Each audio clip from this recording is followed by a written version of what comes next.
ಇವತ್ತು ಮಧ್ಯಾಹ್ನ ಒಬ್ಬರಿಂದ ಫೋನ್ ಬಂದಿತ್ತು. ಅವರು ಫೋನ್ ಮಾಡಿ ಹೇಳಿದರು, ಶೆಟ್ರೆ ನೀವು ಮೊನ್ನೆ ಹೇಳ್ತಾ ಇದ್ರಿ ಒಳಗಿದ್ದವರಿಗೆ ಒಂದು ವಾರಕ್ಕೊಮ್ಮೆ ಮಾತ್ರ ಅವಕಾಶ ಭೇಟಿ ಆಗೋದಕ್ಕೆ, ಹಾಗೇನಿಲ್ಲ, ಎಷ್ಟು ಸಲ ಬೇಕಿದ್ರೂ ಭೇಟಿ ಆಗ್ಬೋದು. ಯಾಕೆಂದರೆ ನಾವು ಪವಿತ್ರ ಗೌಡ ಮತ್ತು ದರ್ಶನ್ ಭೇಟಿ ಬಗ್ಗೆ ಸುದ್ದಿ ಮಾಡ್ತಾಯಿದ್ವಿ. ನಾವು ಕೇಳಿದ್ವಿ, ಅದಕ್ಕೆ ಅವ್ರು ಹೇಳಿದ್ರು ಇಲ್ಲ, ಅವರು ಕೂಡ ಒಂದು 11 ತಿಂಗಳು ಜೈಲಲ್ಲಿದ್ದ ಅನುಭವ ಇತ್ತಂತೆ ಅವರಿಗೆ, ಸಿನಿಮಾ ರಂಗದಲ್ಲಿ ಇದ್ದಂಥವ್ರೆ, ಹೆಸರು ಬೇಡ ಬಿಡಿ, ಅವ್ರಿಗೆ ಹೇಳಿದರು. ಅಂದರೆ ಒಳಗಿದ್ದವ್ರಿಗೆ ಇಷ್ಟೆಲ್ಲ ಅವಕಾಶ ಇರುತ್ತೆ, ಅಂದರೆ ಭೇಟಿ ಆಗಲಿಕ್ಕಿಲ್ಲ, ವಾರಕ್ಕೊಮ್ಮೆ ಹಂಗಿಲ್ಲ, ಹೊರಗಡೆಯಿಂದ ಬರೋವರಿಗೆ ಮಾತ್ರ ಇರುತ್ತೆ, ಆ ಥರ ಇರುವಂಥದ್ದು. ಇನ್ನು ದರ್ಶನ್ಗೆ ಸತತ 11 ದಿನಗಳಿಂದ ನ್ಯಾಯಾಂಗ ಬಂಧನ. 4ನೇ ತಾರೀಕಿಗೆ ಮತ್ತೆ ಅವರು ಕೋರ್ಟ್ ಮುಂದೆ ಹಾಜರುಪಡಿಸಬೇಕಾಗತ್ತೆ. ಜೈಲಿನಲ್ಲಿ ದಿನ ಕಳೆಯೋದು ದರ್ಶನ್ಗೆ ಕಷ್ಟ ಆಗ್ತಾಯಿದೆ. ತಾಯಿ ಮತ್ತು ಅಣ್ಣ ಬಂದ ನಂತರ ಸ್ವಲ್ಪ ಧ್ಯಾನ ಎಲ್ಲ ಮಾಡ್ತಾಯಿದ್ದಾರೆ ಮತ್ತು ಸ್ವಲ್ಪ ಖುಷಿಯಾಗಿದ್ದಾರಂತೆ, ಸ್ವಲ್ಪ ಹೊಂದ್ಕೊಂಡಿದ್ದಾರೆ. ಯಾಕಂದರೆ ದರ್ಶನ್ಗೆ ಐಷಾರಾಮಿಯ ಜೊತೆಗೆ ಅವರ ಅಲ್ಲಿ ಇದಿತ್ತಲ್ಲ ಅವ್ರದ್ದು ಯಾವುದು ಫಾರ್ಮ್ ಹೌಸಲ್ಲಿ ಕೂಡ ಮಲಗ್ತಾಯಿದ್ರು. ಈ ಹರೀಶ್ ರೈ ಹೇಳ್ದಂಗೆ ಅಲ್ಲಿ ಕೊಟ್ಟಿಗೆಯಲ್ಲೂ ಕೂಡ ಮಲಗ್ತಾಯಿದ್ರು. ಆ ಅಭ್ಯಾಸ ಇದೆ. ಸ್ವಲ್ಪ ಹೋಗಿದ್ದಿರ್ಬೋದು ಇತ್ತೀಚಿನ ದಿನಮಾನಗಳಲ್ಲಿ.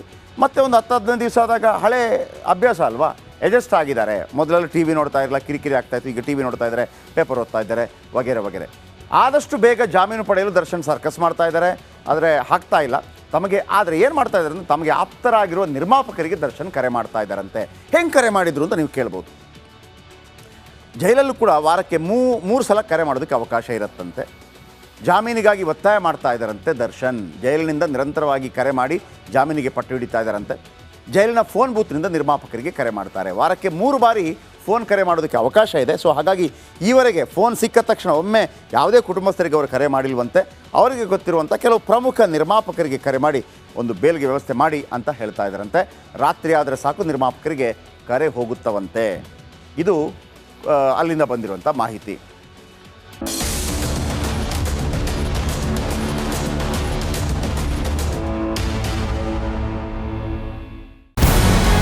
ನಮಸ್ಕಾರ, ಕರ್ನಾಟಕ ಪ್ರೈಮ್ ಟೈಮ್ಗೆ ಸ್ವಾಗತ. ನಾನು Jayaprakash Shetty.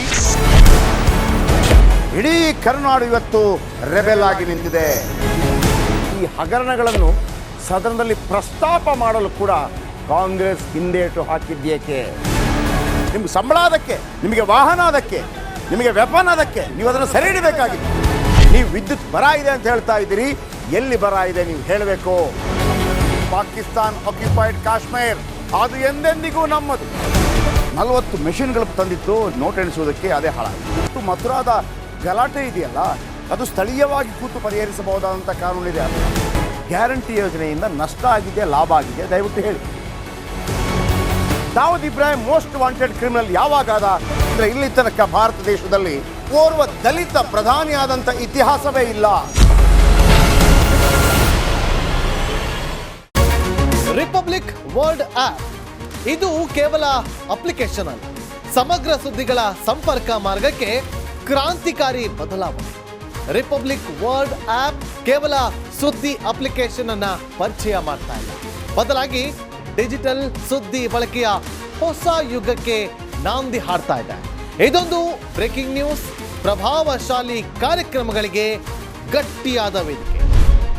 Republic world application ಈಗ ಲೈವ್ ಆಗಿದೆ. ಗೂಗಲ್ ಪ್ಲೇ ಸ್ಟೋರ್ ಮತ್ತು ಆಪಲ್ ಆಪ್ ಸ್ಟೋರ್ ಎರಡರಲ್ಲೂ ಲಭ್ಯವಿದೆ. ಈಗಲೇ ಡೌನ್ಲೋಡ್ ಮಾಡಿ.